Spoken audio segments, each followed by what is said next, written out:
Assalamu alaikum wa rahmatullahi wa barakatuh. Alhamdulillah. Welcome back to the Qaswa podcast. We are now in term 2, week 1. As usual, your host today is Azizi and Safiyyah.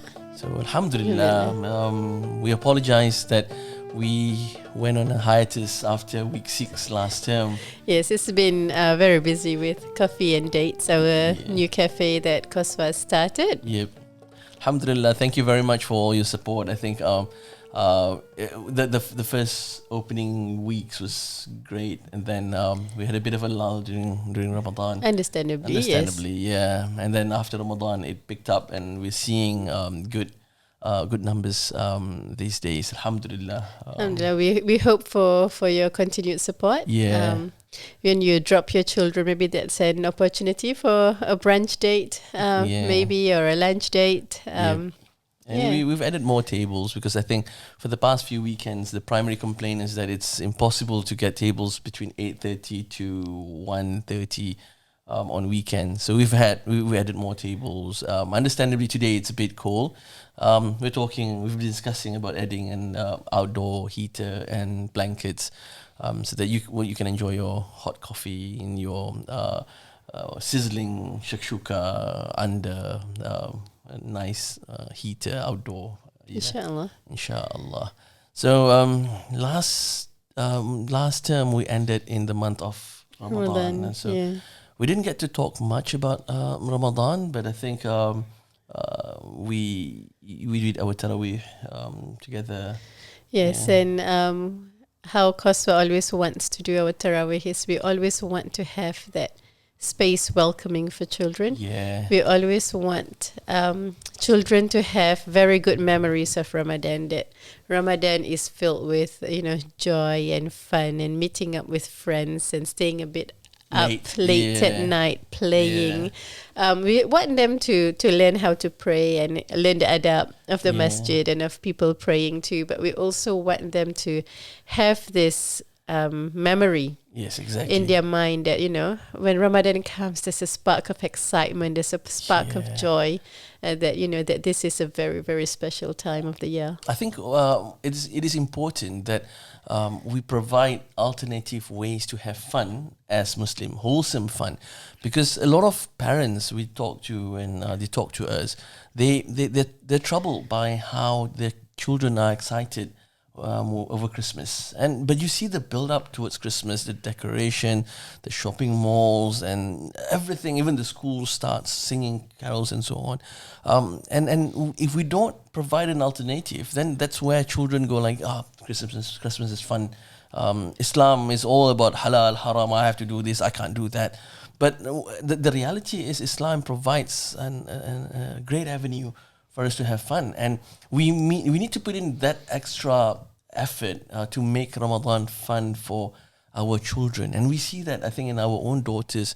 Alhamdulillah, like our daughters, Sumaya is now in high school, Sakina is in year 3, and every time during Christmas or during Easter, they have the confidence to just tell their children that we do not celebrate Christmas, we do not celebrate Easter. We've got our Ramadan and Eid. That's it. And they say that Ramadan is just much funner than Christmas. And I think just sharing, I guess, what we do in our household for Ramadan is that we make sure that the house is decorated, is decked up.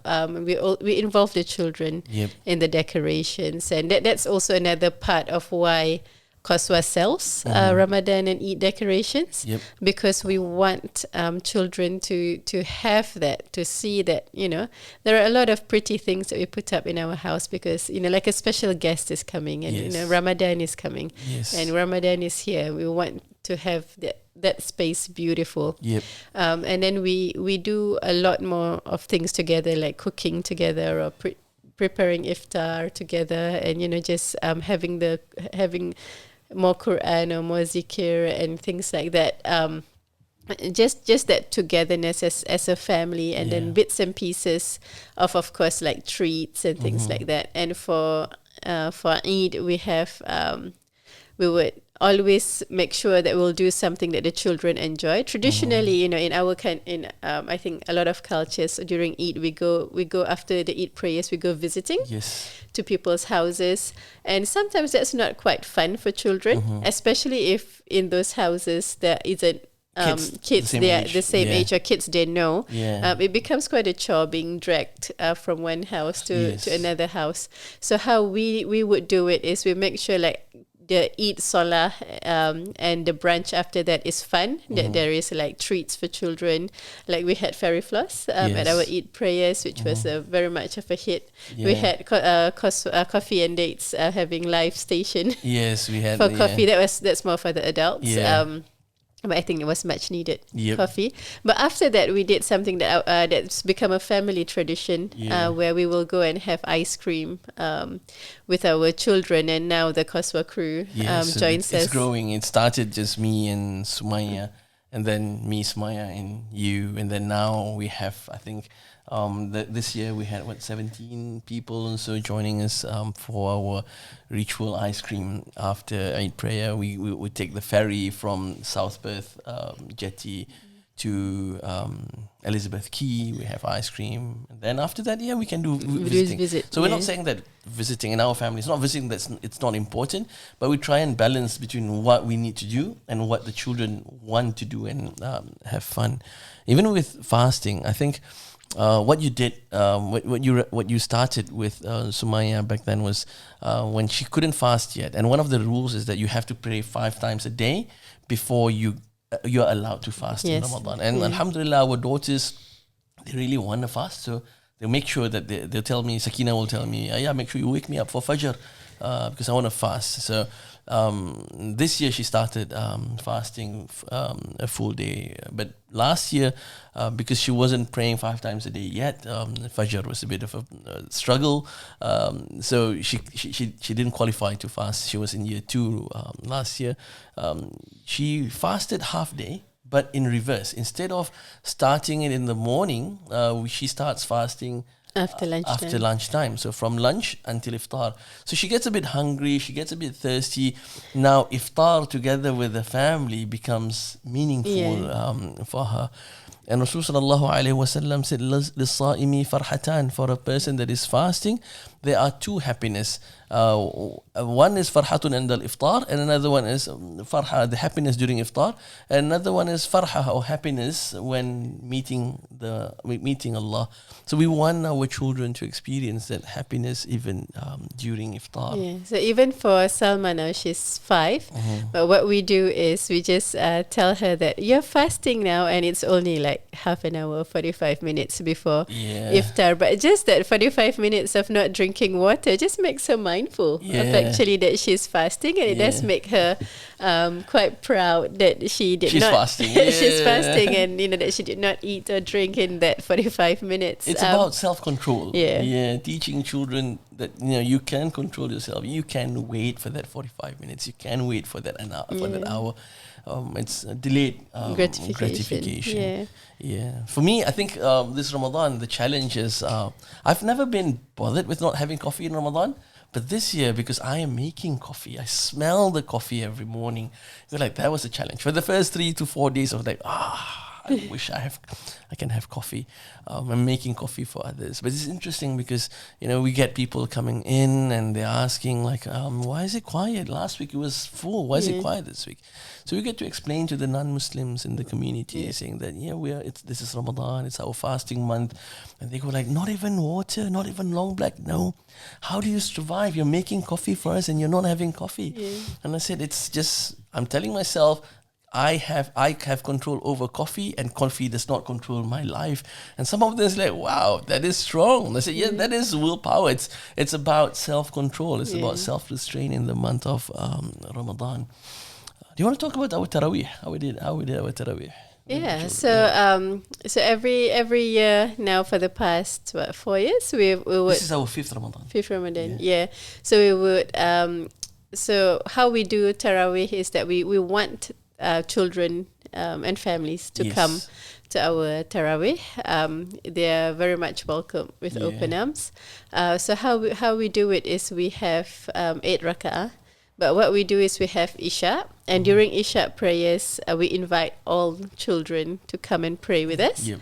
And then after Isha, between Isha and Taraweeh, Azizi gives like a tafsir. Yep. Yeah, so like this year it was Surah An-Nisa. So we do a thematic Taraweeh. So the first year we did was we did Surah Al-Baqarah, and then after that it was COVID, so we did Suratul Kahf, and then that was the lockdown. 2020 it was a lockdown Ramadan, so we did Suratul Kahf, and we encourage people to memorize along. So we only read that surah. So it's going to be the recitation is short, and we repeat the same ayat over a few days, and then until the tafsir catches up, we move on a little bit, and then and the third year was Surah Juz Amma, and then after that Ali Imran, and now we are at Surah Nisa. So we read a few ayats, we do tafsir of a few ayats, and then we read those ayat in our salah. The idea is we want people to connect with the Quran in Ramadan. We want people to connect with the Quran in prayers in the month of Ramadan, so that when we're reading, the people behind can follow along. This is what we were discussing just now during. And while Azizi is giving the tafsir for the adults to listen, the children will be welcome to play. Yep. So we've got like crafts for them to do, or coloring ins, or activities, toys for them to play. And we will always choose a location where there is like a field or a playground or a small room for children to play. So they get to play with their friends, they get to meet each other, and that's something really quite nice for them. Yep. And then during the Taraweeh prayers, we will invite. We encourage children to join in. They don't have to join in, but if they do join in, they do get rewarded. Yeah, so we this year we introduced a new reward system, 50 cents for every 4 rakat. So they pray Isha 4 rakat, they get 50 cents. They pray Taraweeh 4 rakat, they get another 50 cents. They pray another 4 rakat, they get 50 cents. So the entire night they can get 150, but most nights we actually gave $2 because we didn't have 50 cents change, so we have $1 or $2 coins, so they get. And suddenly we didn't do that from the beginning of Ramadan. We did that in the last 10 nights of Ramadan. Suddenly the prayer hall magically changed into a very quiet hall space. Every kid joined in prayer. There was this one kid, it's funny, one young girl, initially she said, it's only $1, $1.50. I don't care about $1.50. It's too little. I can't do anything with it. And then she saw her friends $1.50 tonight. The next night $1.50. Now $3. The next night $1.50, $4.50. And then it clicks. Like, hang on, this is a lot of money. And she started praying, and she was very calculative with her money. So there was one night where I think I was short by 20 cents or something like that. She go like, where's my 20 cents? I said, I'm short by 20 cents. You can come back and claim that 20 cents tomorrow when you come. She came the next day and it's like, where's my 20 cents? Yeah, I have your 20 cents here. See, and then she said, and she was like, I missed the first few days. I need to make up. I need to catch up with my friends. Yeah, so I guess the reason why we wanted to do that is to also teach children rewards. Yeah. It's very hard for children to wait for akhirah. Yes. It's a very abstract concept. Abstract concept. Like you get points, it shines your heart. You get points. We all want to go to Jannah. You get hasanat. But it's very far for a lot of young children. So we try to make it concrete, where it's quite immediate and it's something small, and also in a way it's sadaqah to children, and children have fun with it. But it was really nice because for that last 10 nights, the parents could pray in peace. And we always welcome the moms or the ladies who are not praying or in their menses to come to mind the children, and that way we get to balance off having a bit of quiet while the children also play. So it's a bit of a balance. We also teach children the adab. So we tell them that you can play, but you play in the playroom.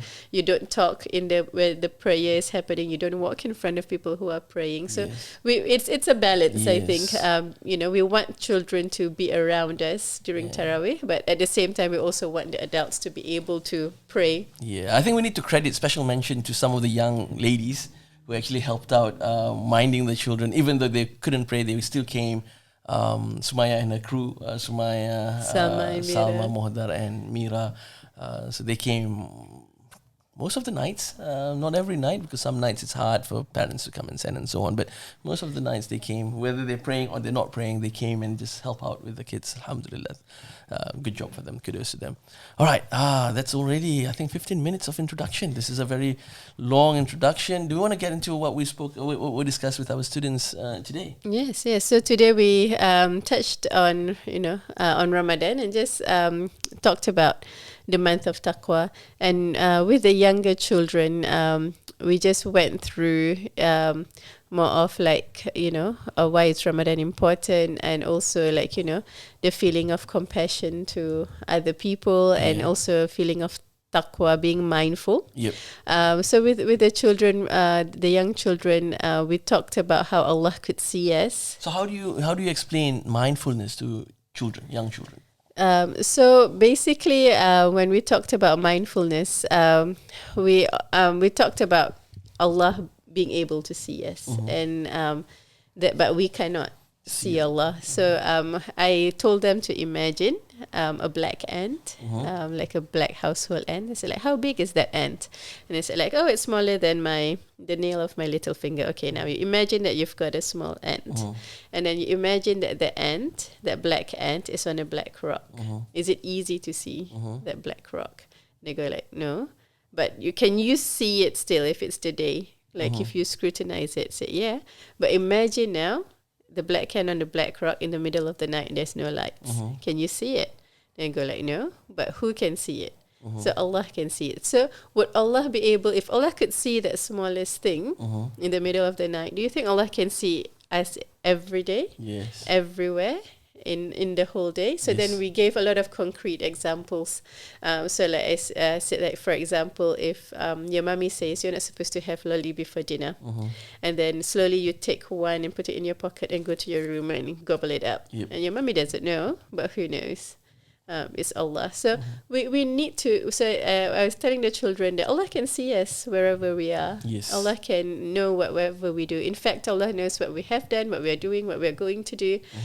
So we need to be mindful that whatever our actions is, there's Allah who's checking in on us. Yeah. And it's not to catch us from doing bad. Allah is also there to take care of us and to care for us and to love us. And Allah wants good for us. Allah wants us to be good. And so being mindful is actually wanting to be good. And Allah wants you to be good. Allah is not out there to catch you doing bad. So I think the children really got it in that sense. Yeah. So that went really really quite well. Yeah. So we do. Why are we doing Ramadan now and fasting now? Because this is how the syllabus is structured. That every second term is about Ramadan, and it's fasting and zakat. If we go, the first term is purity, tahara and salah. Term 2 is zakat, fasting and zakat, and then term 3 is Hajj and stories of the Prophet, and term 4 is Seerah. So this is why we're doing Ramadan at this point. And Ramadan, the month of Taqwa, I think this is, especially with the bigger kids, it's important that they understand the concept of Taqwa, because the Taqwa occurs so many times in the Quran. And also Allah mentioned about fasting. The objective of fasting is Taqwa. And with the children, we gave them an example with the bigger kids. We explained the meaning of taqwa based on the answer Sayyidina Ubay ibn Ka'ab gave to Sayyidina Umar ibn Khattab. So we modified slightly, because Umar ibn Khattab once asked Sayyidina Ubay the meaning of taqwa. And Ubay ibn Ka'ab answered with a question. He asked Sayyidina Umar, has he ever walked through a path full of thorns? Umar said yes. And Ubay asked, how did you do it? Umar said, I lift my garment, because the Arabs used to have flowy garment, lift it so that it doesn't get stuck, and walk carefully so that he doesn't step on himself. So I said, that is taqwa, going through life, being mindful, aware of what you're doing, whether it gets you closer to Allah or further away from Allah. That is taqwa. But with children, what we did was, with some of the classes today, we put in Lego pieces. We just put in Lego pieces on the floor in the class, and we tell them to walk. And of course, they have to be careful, because otherwise, stepping on Lego is painful. And I said, this is taqwa. That because you don't, I mean, thorny bush, not many kids actually go into a thorny bush, but that Lego is something that is more relevant to them, and they go like, ah. So I said, this is taqwa. You're careful where you step. You look down and you see, there's no Lego here. I can step here. I can step here. So with life, you also you pause for a moment and check whether or not what I'm doing, Allah likes this. Yes. Allah doesn't like it. In everything that we do. And second lesson, a bonus lesson from that Lego is don't leave your Lego lying around everywhere. It hurts when you step on the Lego. So we speak about the outer dimension of fasting. What do you need to do? What should you abstain from fasting? And then in the mysteries of fasting, how does fasting build taqwa? Yeah, because like you said, that Allah knows everything. Yeah. But fasting is unique because it's an ibadah that doesn't require you to do anything. In fact, it's an ibadah that tells you should not do certain things. Yeah. And with not doing, it's really hard for other people to really know whether you're doing it or not. Yes.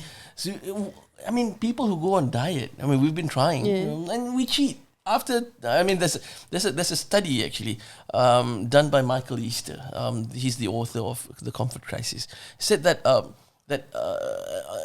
the people who start on a diet, they would cheat. Diets fail after 5 weeks, 3 days and 26 minutes or something like that. It's an exact time that after 5.5 weeks, people just stop dieting.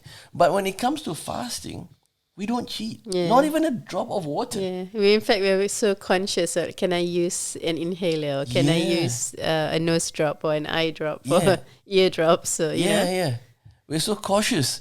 So of course, that what is stopping us from cheating in fasting? Allah. If we know that Allah knows that we cheat that one drop of water, of course Allah is going to know when we say something haram, we eat something haram, we do something bad, we do something good. That fasting gives us a glimpse of what is taqwa. Yeah. And then and we spoke about also about the 3 levels of fasting according to Imam Al-Ghazali. So the general fasting where you only stop yourself from eating and drinking. This is the physical dimension of fasting. And this fasting pretty much doesn't give you anything because the Prophet said, رُبَّ صَائِمٍ لَيْسَ لَهُ مِنْ صِيَامِهِ إِلَّا الْجُوعِ وَالْعَطَشِ. Perhaps there are people who fast and gain nothing. Hunger and thirst. Why? Because they fast, but their tongue is still lying. They're still cursing. They're still using bad language. Their eyes are still looking at the haram and so on. So this fasting saves you from the sin of not fasting, but doesn't develop into taqwa. You don't get rewarded by Allah. And then we have the second level of fasting, which is the fasting of the elect. This is the of the khawas, of the khas. So where the khas fasting is, you fast level 1 plus fasting from everything that is haram. The eyes do not gaze to haram things. The ears do not listen to haram things. The tongue does not say haram things. The fingers do not type anything haram. And the final stage, which is the level of taqwa, is where you fast. The third level is even the heart and the mind is fasting from evil thoughts. Now it's really hard to discipline our heart to control from evil thoughts. So of course you're gonna from time to time, but the third level of fasting, you're mindful that you're thinking of something bad, you stop immediately. You cut it immediately, nip it in the bud, and then you ask for Allah's forgiveness, or you do dhikr and you replace it, you switch it with something that is beneficial. So these are the 3 levels of fasting, and we tell them now you may not be able to do it you may not have learned about it to apply it in last Ramadan, but you still have your 6 days of Shawwal that you may be able to fast in this month. But whenever we are fasting, we be mindful of all these things. So this is the first part of Ramadan and fasting. There'll be a few series the next few weeks. We're going to be learning about fasting and Ramadan, but from different angles and dimensions. So that's what we did with the bigger kids today. So that was pretty much we did what we did with the younger children, we had talking about mindfulness, but because the weather today was very rainy, and the children were like mentioning rain and we're talking about rain, so we actually went into Angel Michael and Risk, and how rain is actually beneficial. We learned the dua of rain, nice. And then we spoke about why is rain good, because there's a concept in the Western culture here in Australia that when it's raining, it's bad weather. I think that's really a bad approach to weather, because rain is rahmah. Yes. So I explain to children that in Islam, rain is actually good. Rain is actually beneficial. Rain is a rahmah. Rain is a blessing. And why is rain important? So we talked about how, the plants and the animals and us need the water. And it was really quite fascinating that children learned that their clothes were made from plants. They did not know. It's like, what's your clothes made from? Fabric. What's fabric made from? And they stop there. Unless I mean, if it's colder now, if they use wool. So some of them did say sheep. So like, yes, your wool is made from sheep, but cotton is made from plants. So then they go say, so if you don't have plants, the plants don't grow well. You also cannot have clothes. If you don't have animals that grow well, also don't get food. So we actually spoke about that and say like, there is a life cycle, and rain is part of that cycle. And if rain falls on you, really, it's just water. You have showers all the time. So what is wrong with some rain? I think it's one of the forgotten sunnah is to enjoy rain. Yes. The Prophet would go out in the rain when it's safe. If you have lightning, you don't have that much lightning, but if you have lightning, then stay indoors.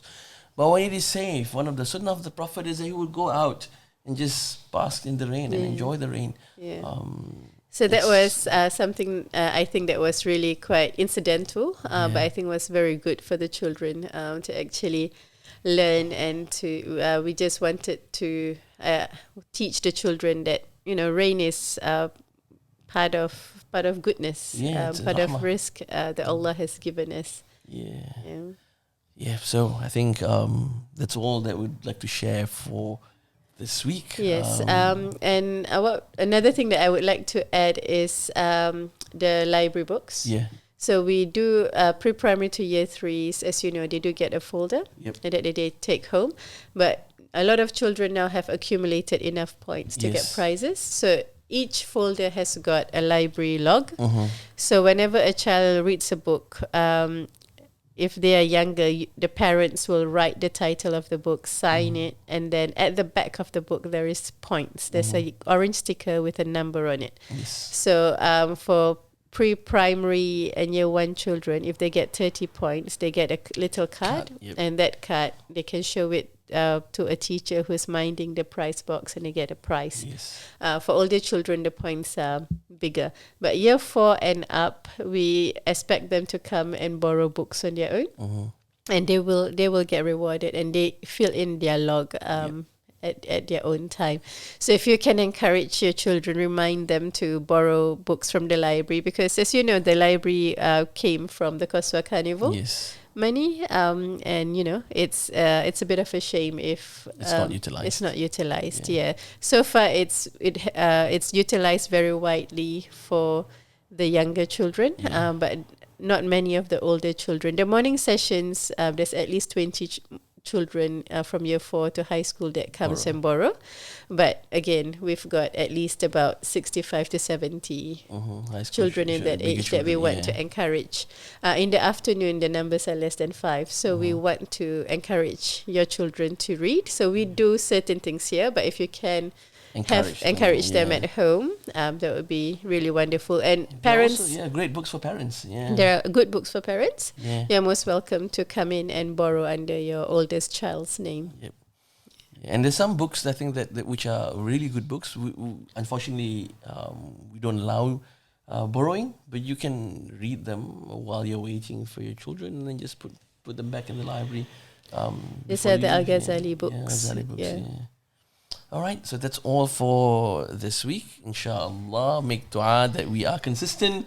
This term, the aim is to summarize what we do in the week in this podcast. All right, any last words? I'm good. You're good. All right, inshallah. See you all next week. or see you at the cafe. Assalamu alaikum wa rahmatullah.